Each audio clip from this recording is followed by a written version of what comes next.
Voilà, chers frères et sœurs, soyez abondamment bénis. Que la grâce de notre Seigneur soit avec vous. Alors, aujourd'hui, nous sommes dans le chapitre 17 de Matthieu. Donc, pour ceux qui nous suivent, nous sommes en train de faire une étude chapitre par chapitre du livre de Matthieu. L'objectif est vraiment d'aider les nouveaux convertis à comprendre ce premier évangile du Nouveau Testament, et puis aussi de permettre à tous ceux qui, dans leur méditation personnelle, lisent cet évangile-là, l'évangile de Matthieu, leur permettre vraiment de comprendre un certain nombre de choses qu'ils ont l'habitude de lire et qu'ils ne comprennent pas. Voilà, donc nous avons commencé par le chapitre 1er.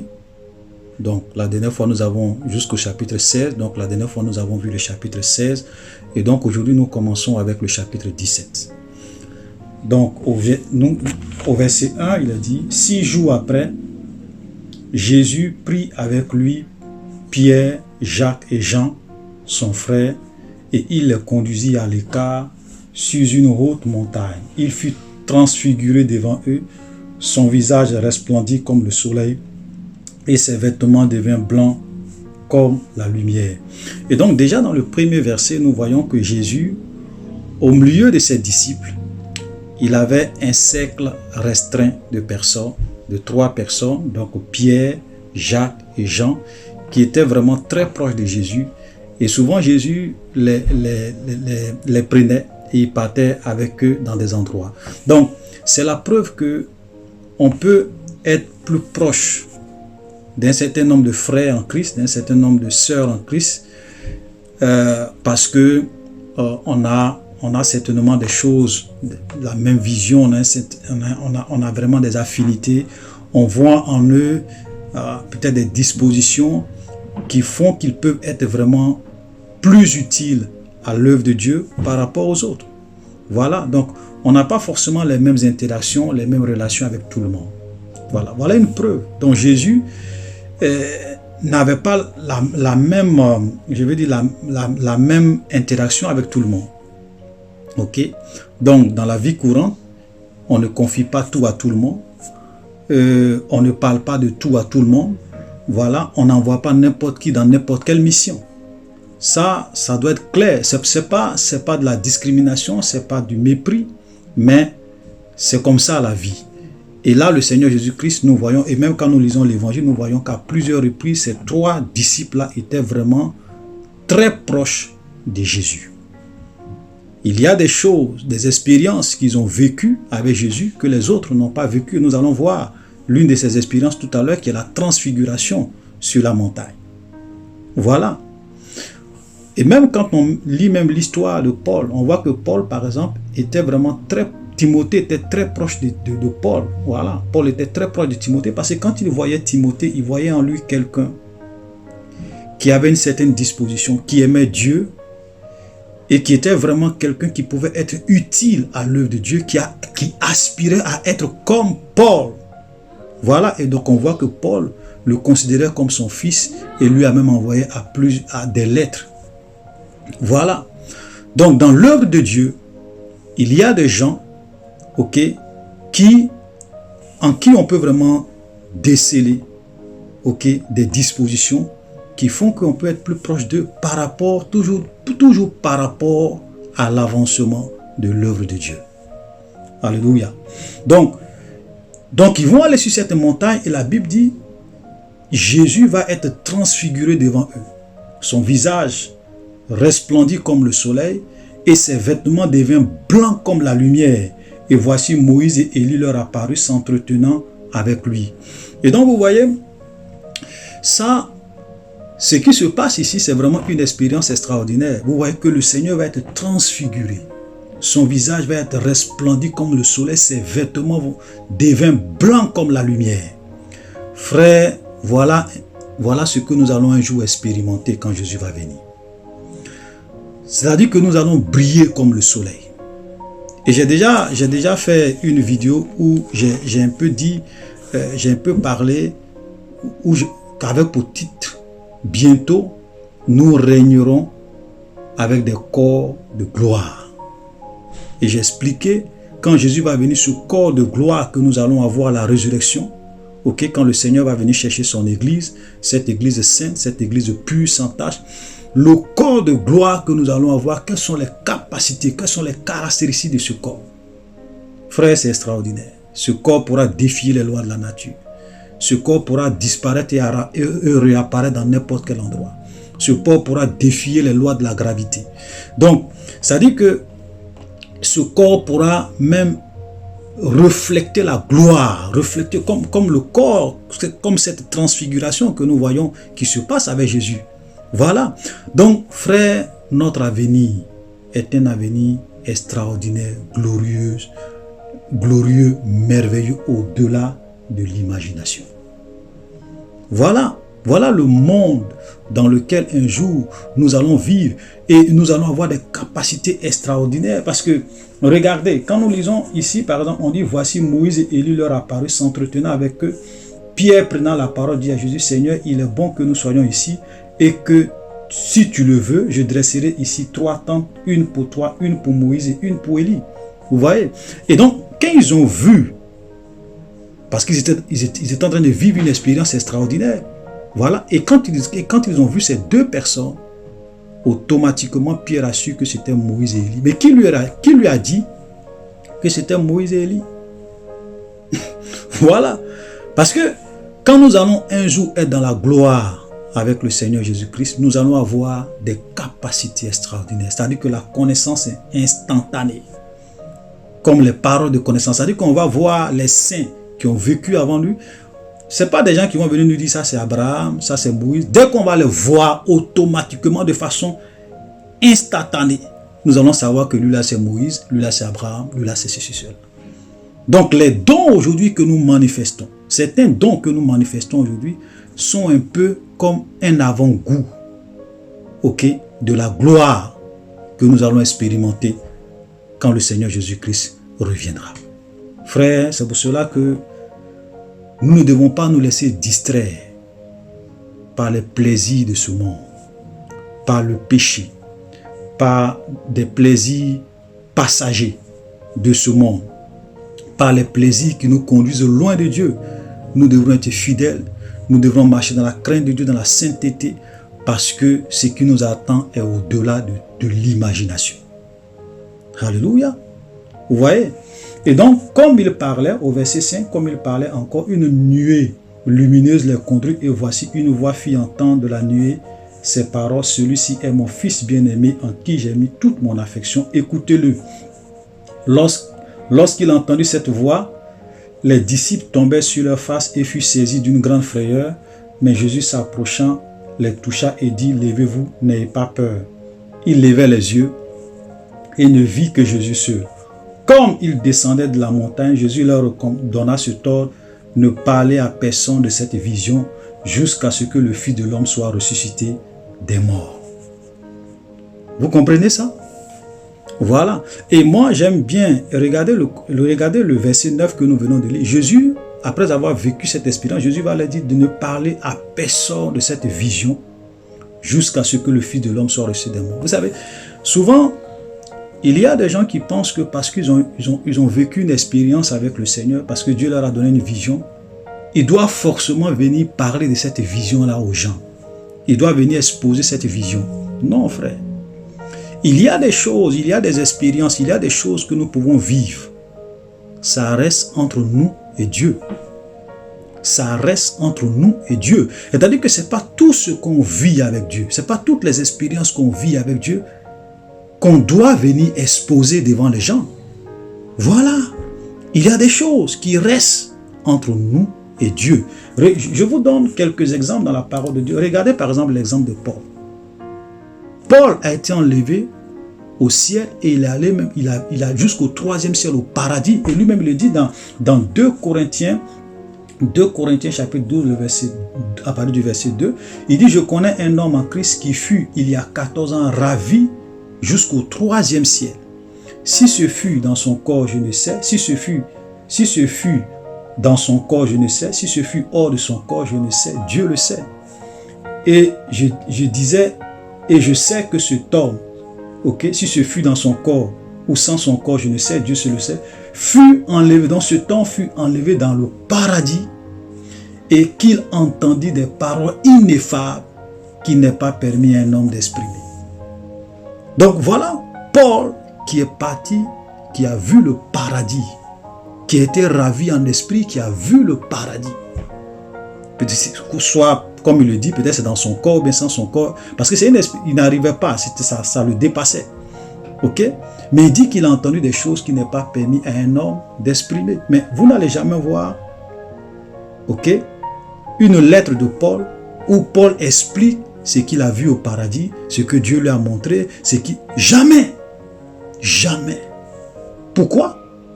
Parce que le Seigneur ne lui a pas dit de mettre ça par écrit. Voilà. Vous voyez, aujourd'hui, quand on regarde un peu sur Internet, nous voyons des gens qui viennent étaler leur expérience. Oui, je suis allé au paradis, j'ai vu ça, Dieu m'a montré ça. Bon, s'ils le font, écoutez-moi très bien, s'ils le font parce que c'est ce que Dieu leur a dit, il n'y a pas de problème, parce que tout dépend de l'ordre que tu as reçu du Seigneur. Si le Seigneur te dit de venir parler de ça pour édifier les gens, pour édifier son église, il n'y a pas de problème. Mais le point que j'évoque, c'est pour vous dire que ce n'est pas tout. Ok? Ce n'est pas tout qu'on dit. Ce n'est pas toutes les expériences que nous vivons avec Dieu que nous sommes appelés à venir exposer. Il y a des choses qui restent entre Dieu et nous. Donc Paul n'a jamais écrit une lettre où il a dit « Je suis allé au paradis, j'ai vu le ciel, j'ai vu ceci, j'ai vu cela ». Le Seigneur lui a dit, certainement que Dieu lui a dit de ne pas écrire. Voilà. Ok? Et après on voit, quand on va dans l'Apocalypse, Jean, lui, il a reçu l'ordre d'écrire. Et lui, il a vu le paradis, ce qu'il a vu, il a écrit. Voilà. Mais donc Paul, lui n'a pas écrit, bien vrai qu'il l'a vu, mais Jean, lui, l'a vu et Dieu lui a dit d'écrire. Vous voyez? C'est ça. C'est pour cela que quand vous faites beaucoup attention, quand vous avez des révélations, quand vous avez des visions, soyez sûr que Dieu vous appelle à partager cela, ou bien taisez-vous. Voilà. Et je vais vous montrer même un autre exemple de Jean lui-même dans le livre de l'Apocalypse. Regardez. Bon, ça, on va pas... C'est juste cette partie-là que je vais expliquer. Regardez, Jean, dans sa vision, arrivé un moment, il va entendre 7 tonnerres qui vont en faire entendre leur voix. Apocalypse chapitre 10, le verset 3. Et il cria d'une voix forte, comme rugit un lion. Quand il cria, les 7 tonnerres firent entendre leur voix. Et quand les 7 tonnerres eurent fait entendre leur voix, j'allais écrire. Mais j'ai entendu du ciel une voix qui disait, scelle ce qu'ont dit les 7 tonnerres et ne l'écrit pas. Donc j'ai entendu ce que les 7 tonnerres ont dit. Certainement c'était des jugements. Donc il s'apprêtait à écrire. Mais on lui a dit, il ne faut pas écrire ce que les 7 tonnerres ont dit. Donc Jean est le seul apôtre qui est mort avec la révélation des 7 tonnerres. Il ne l'a pas partagé. Parce que Dieu lui a dit de ne pas écrire cette révélation. Voilà. Donc, j'ai cité ces exemples-là pour vous montrer, simplement pour vous dire que ce n'est pas toutes les révélations que nous devons venir exposer sur la place publique. Ce n'est pas toutes les révélations que Dieu nous donne que nous devons venir exposer sur la place publique. Il y a des choses qui restent entre nous et Dieu. Il y a des choses qui restent dans l'intimité avec le Seigneur. Voilà la vérité. Donc, ne soyez pas ces gens de personnes qui ont la démangeaison. À chaque fois que Dieu leur dit quelque chose, à venir faire des vidéos, bien à venir aller dans leur église. Oui, j'ai un témoignage, voilà ce que Dieu m'a dit. Voilà. Non, non, non, non. Pas forcément. Si le Seigneur t'a dit de le faire, il n'y a pas de problème, tu peux le faire. Alléluia. Au verset 10, les disciples lui firent cette question. Pourquoi donc les scribes disent-ils qu'Élie doit venir premièrement? Il répondit, il est vrai qu'Élie doit venir et rétablir toutes choses. Mais je vous dis qu'Élie est déjà venu et qu'ils ne l'ont pas reconnu et qui l'ont traité comme ils ont voulu. De même, le Fils de l'homme souffrira de leur part. Verset 13, les disciples comprirent alors qu'il leur parlait de Jean-Baptiste. Voilà, donc Jean-Baptiste était le Élie qui devrait venir. Donc le Élie de Malachie chapitre, le prophète de Malachie chapitre 3 et le Élie de Malachie chapitre 4. J'ai déjà fait une vidéo là-dessus où j'ai longuement expliqué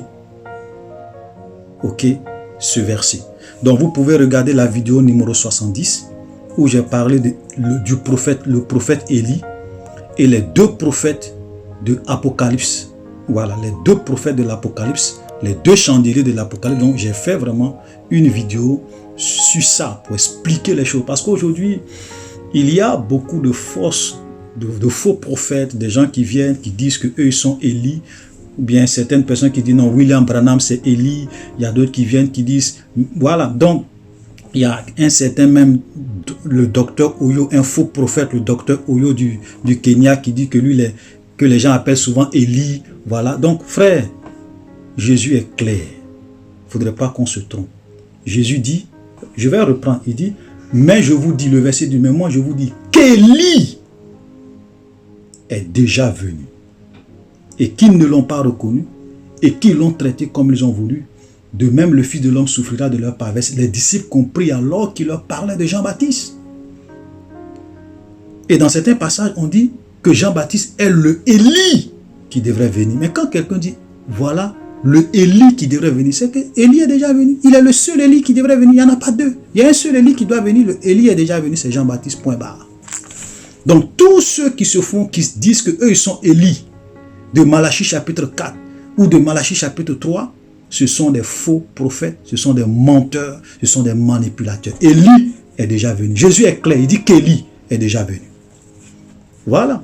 Ce qui est écrit là, c'est le français. Hein. On dit qu'Élie, que Élie est déjà venu. Point barre. Il n'y a pas un autre Élie qui va venir encore. Voilà. Donc, je vous conseille de regarder la vidéo numéro 70 pour avoir plus d'explications sur Malachie chapitre 3, Malachie chapitre 4 et puis les deux prophètes, les deux chandeliers qui sont décrits dans Apocalypse. Verset 14. Lorsqu'il fut arrivé près de la foule, un homme vint se jeter à genoux devant Jésus et dit, « Seigneur, aie pitié de mon fils qui est lunatique, qui souffre cruellement, il tombe souvent dans le feu et souvent dans l'eau. Je l'ai amené à tes disciples et ils n'ont pas, excusez-moi, je l'ai amené à tes disciples et ils n'ont pas pu le guérir. » Verset 17. Race incrédule et perverse, répondit Jésus, jusqu'à quand serai-je avec vous et jusqu'à quand vous supporterai-je? Amenez-le-moi ici. Jésus parla sévèrement au démon qui sortit de lui et l'enfant fut guéri à l'heure même. Voilà. Donc voilà une situation où quelqu'un va venir vers les disciples de Jésus avec son enfant qui était possédé et les disciples seront incapables de chasser le démon. Et ça, Jésus va dire, mais jusqu'à quand je serai avec vous? Et lui, quand il va chasser le démon, il va parler sévèrement au démon et le démon va partir. Regardez le verset 19. Alors les disciples s'approchaient de Jésus et lui dit en particulier, pourquoi n'avons-nous pas pu chasser ce démon? Ça, c'est une très belle question. Pourquoi les disciples n'ont pas pu chasser ce démon? Pourquoi aujourd'hui certains chrétiens n'arrivent pas à chasser des démons? Pourquoi il y a des démons qu'on essaie de chasser et ces démons-là ne partent pas? Quelle est la raison? Frères, c'est pour cela que c'est très important cette question que les gens posent, parce que il y a aujourd'hui beaucoup de manipulations, beaucoup d'enseignements erronés. Oui, bon, il y a beaucoup de choses qui se passent dans le domaine de la délivrance qui ne sont pas bibliques. Ok? Donc, voilà la réponse que Jésus va donner, que nous allons écouter. Il dit, c'est à cause de votre incrédulité, leur dit Jésus, Je vous le dis en vérité, si vous avez de la foi comme un grain de sénévé, vous direz à cette montagne, transporte-toi d'ici, et elle se transportera. Rien ne vous sera impossible. Mais cette sorte de démon ne sort que par la prière et par le jeûne. Donc Jésus donne, j'ai envie de dire, il regroupe ça en deux raisons principales. L'incrédulité, ok, c'est à cause de votre incrédulité, mais la raison principale pour laquelle les disciples n'ont pas pu chasser ce type de démon, ok, c'est parce que ce type de démon ne sort que par la prière et par le jeûne. Parce que on voit que dans certains passages, Jésus leur avait donné le pouvoir de chasser les démons. Donc, ils chassaient les démons. Donc, ils avaient ce pouvoir. Mais ce qui a fait qu'ici, ils n'ont pas pu, c'est parce que ce n'est pas tous les démons qui ont la même ténacité, qui ont le même pouvoir, qui ont le même degré de puissance. Il y a plusieurs degrés. Ok, il y a plusieurs types de démons. Ce n'est pas n'importe quel démon qui sort lorsqu'on leur dit au nom de Jésus sort. Mais nous allons examiner un peu la première raison. Il dit, c'est à cause de votre incrédulité. Il dit, si vous avez de la foi comme un grain de sénévé, vous direz à cette montagne, transporte-toi d'ici, et elle se transportera. Rien ne vous sera impossible. Donc d'abord, le manque de foi. Il dit, si vous avez de la foi. Donc si vous n'avez pas la foi, vous ne pouvez pas chasser un démon. Parce qu'il ne s'agit pas de venir dire au nom de Jésus sort pour qu'un démon sorte. Non, non, non, non, non. Maintenant, c'est quoi la foi? Ça aussi, c'est très important. Parce qu'aujourd'hui, les gens ne comprennent pas la foi. Les gens ne comprennent pas. Et il y a une mauvaise définition de la foi. Frère, je vous conseille vivement d'aller regarder la vidéo numéro 40. Parce que là, j'ai pris le temps d'expliquer la véritable foi selon Dieu. Parce que quand les sujets sont vraiment importants, je préfère faire une vidéo où je rentre dans les détails pour expliquer les choses en long et en large. Donc la vidéo numéro 40, j'ai dit la véritable foi selon Dieu. Donc vous pouvez regarder, mais je vais quand même essayer d'expliquer une partie, juste un extrait de cette vidéo où j'ai dit où la Bible nous dit, quand nous lisons par exemple dans Romains chapitre 10, le verset 17, ainsi la foi vient de ce qu'on entend, et ce qu'on entend vient de la parole de Christ. Donc la véritable foi vient de la parole de Christ. Donc quelqu'un qui a foi, c'est quelqu'un qui croit et qui vit conformément à la parole de Christ. Parce que les gens pensent qu'il suffit de dire oui, je crois en Jésus. Frère, même si tu dis que tu crois en Jésus, que ta vie n'est pas conforme à la parole de Dieu, tu n'as pas la foi. C'est-à-dire que si tu vis dans le péché, si tu vis dans le mal, si tu vis une vie de désobéissance, alors que la parole de Dieu dit que voilà comment un chrétien doit marcher, toi tu ne marches pas conformément à la parole de Dieu, tu n'as pas la foi. La foi vient de ce qu'on entend, et ce qu'on entend vient de la parole de Christ. Ok?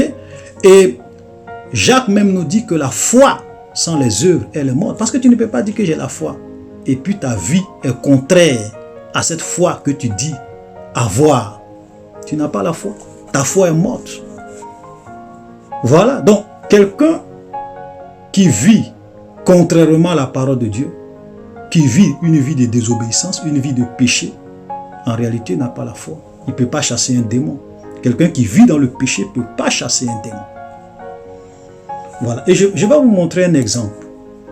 Dans le livre des Actes des Apôtres, quand nous lisons Actes 19, à partir du verset 13, ça ce sont des gens qui voulaient aller chasser un démon d'une personne, mais qui n'étaient pas des chrétiens et qui ne vivaient pas une vie conforme à la véritable foi, conforme à la parole de Christ. Regardez, verset 13, Acte 19, verset 13, quelques exorcistes juifs ambulants essayaient d'invoquer sur ceux qui avaient des esprits malins le nom du Seigneur Jésus-Christ en disant, je vous conjure par Jésus que Paul prêche.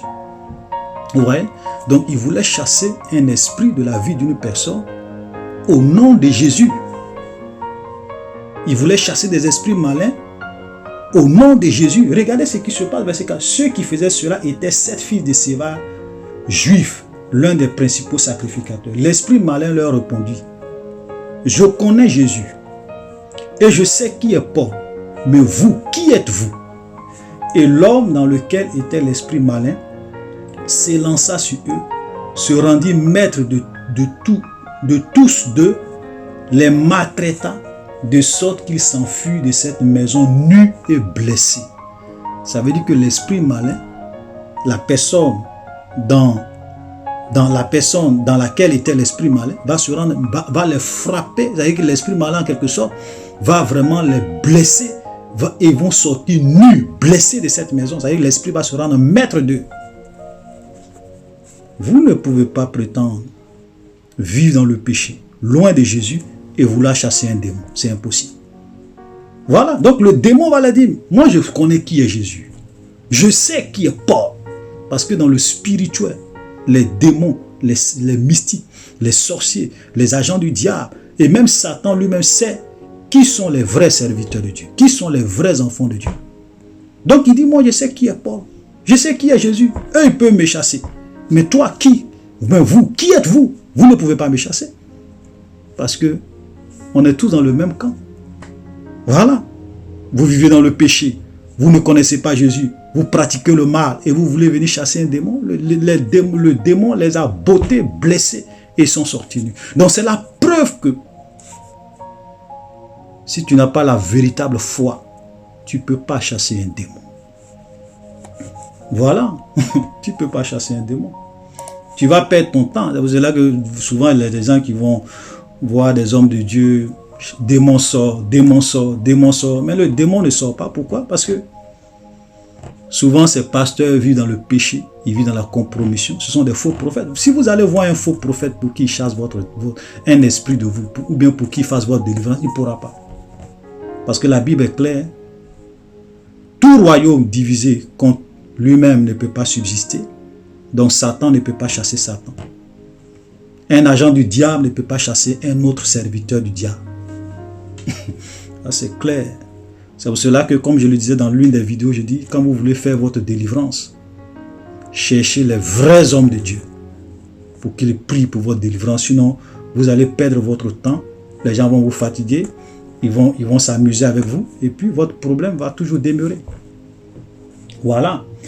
Donc la deuxième raison, au verset 21, il dit, mais cette sorte de démon ne sort que par la prière et par le jeûne. Donc il y a des catégories de démons qui sortent que par le jeûne et par la prière. Donc si vous vivez une vie de sainteté, une vie de pureté, vous avez la crainte de Dieu, vous avez la véritable foi, et que vous priez pour quelqu'un qu'un esprit ne sort pas, alors que vous n'avez rien à vous reprocher, ça veut dire que ce type de démon que vous êtes en train de chasser là, il faut que vous rentrez dans un moment de jeûne.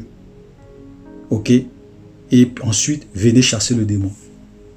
Ça veut dire que ça, ce sont des catégories de démons qui ne sortent que par le jeûne et par la prière. Voilà. On n'a pas une liste de ces démons. Donc, c'est vraiment, je veux dire, par révélation, par expérience, que vous pouvez savoir que, si je chasse le démon qui ne part pas, c'est qu'il faut qu'on rentre dans un moment de jeûne et prière pour que ce sorte de démon-là puisse dégager. Donc, voilà les deux raisons que Jésus évoque, qui ont fait que ses disciples n'arrivaient pas à chasser un démon. Et c'est principalement ces deux raisons qui font que beaucoup de personnes n'arrivent pas à chasser les démons. Voilà. Donc, verset 22, pendant qu'ils parcouraient la Galilée, Jésus leur dit, le Fils de l'homme doit être livré entre les mains des hommes. Ils le feront mourir, et le troisième jour, il le ressuscitera. Il fut profondément attristé. Lorsqu'il arrivait à Capernaum, ceux qui percevaient les 2 drachmes s'adressaient à Pierre et lui dit, votre maître ne paye-t-il pas les 2 drachmes? Oui, dit-il. Et quand il fut entré dans la maison, Jésus le prévient et dit. Donc les gens vont dire, mais donc votre maître ne paye pas les impôts, il ne paye pas les 2 drachmes, il ne paye pas l'impôt des 2 drachmes, des 2 drachmes. Voilà. Pierre lui a dit, oui, non, moi mon maître il ne paye pas, il n'a pas besoin de payer. Voilà, il ne paye pas, il ne paye pas. Et donc, quand ils vont arriver à la maison, Jésus va dire ceci à Pierre. Il dit, verset 25, que t'ensemble-t-il, Simon, les rois de la terre, de qui perçoivent-ils des tribus ou des impôts? De leurs fils ou des étrangers? Il lui répondait des étrangers. Et Jésus dit, les fils en sont donc exempts. Mais pour ne pas les scandaliser, va à la mer, jette la maison et tire le premier poisson qui viendra, ouvre-lui la bouche et tu trouveras un terre. Prends-le et donne-leur pour moi et pour toi. Ça, c'est vraiment une histoire, un passage qui est très intéressant. Parce que là, on voit, normalement, Jésus n'a pas le droit de payer. Il n'a pas le droit de payer les 2 drachmes. Il n'a pas le droit de payer cet impôt. Ok? Mais il va dire à Pierre, normalement, les rois de la terre, c'est des étrangers qui perçoivent l'impôt. Donc, normalement, ce n'est pas leur fils qui paye l'impôt. Ça, c'est vrai. Mais pour ne pas les scandaliser,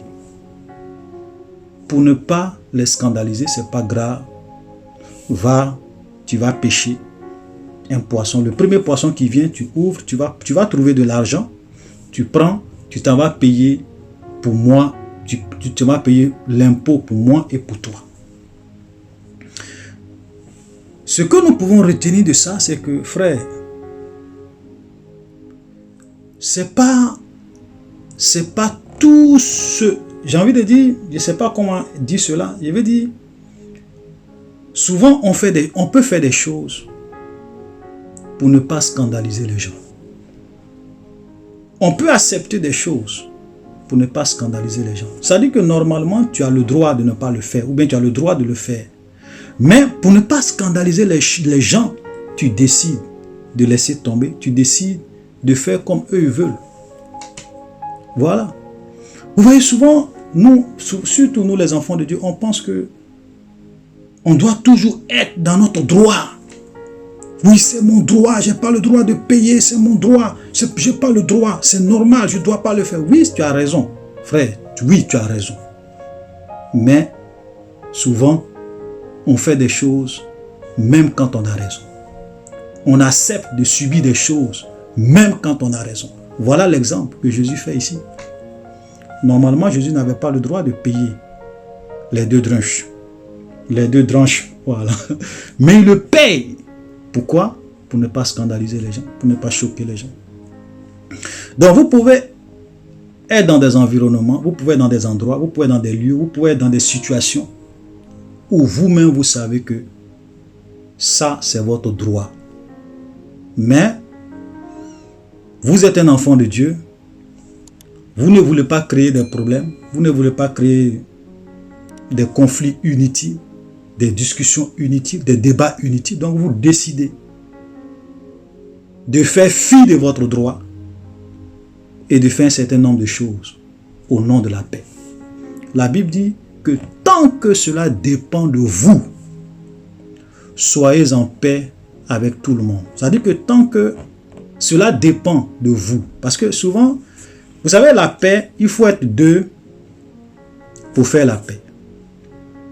Si vous voulez faire la paix, que l'autre ne veut pas faire la paix, pour Dieu, vous n'êtes pas coupable.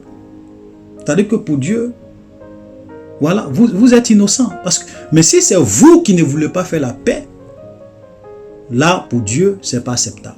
Parce que pour le Seigneur, tant que cela dépend de vous, vous devrez être en paix avec tout le monde. Donc un enfant de Dieu doit tout faire, tout ce qui est en son pouvoir, même souvent faire fi de son droit, faire fi de sa raison, au nom de la paix, pour la gloire de Dieu. Voilà. Maintenant, si toi tu veux faire la paix, que les gens ne veulent pas faire la paix, parce qu'on ne force pas. Voilà. Si par exemple tu vas voir quelqu'un, tu lui dis, ah vraiment, je te demande pardon, en toute sincérité, pardon, excuse-moi parce que je t'ai fait du tort, tu demandes pardon. Que la personne ne veut pas. Devant Dieu, tu as fait ce que tu devrais faire. Voilà. Parce qu'on ne peut pas forcer quelqu'un. Tu ne peux pas forcer une personne à faire la paix avec toi. Mais toi, tu joues ta part. Le reste, voilà, ça c'est entre entre la personne de Dieu. Toi, tu as déjà fait ta part. C'est pour cela que la Bible dit, tant que cela dépend de vous, soyez en paix avec tout le monde. Voilà. Alléluia. Donc, chers frères et sœurs, soyez bénis. Nous allons nous arrêter là pour le chapitre aujourd'hui. Prochainement, nous allons continuer avec le chapitre 18. Shalom.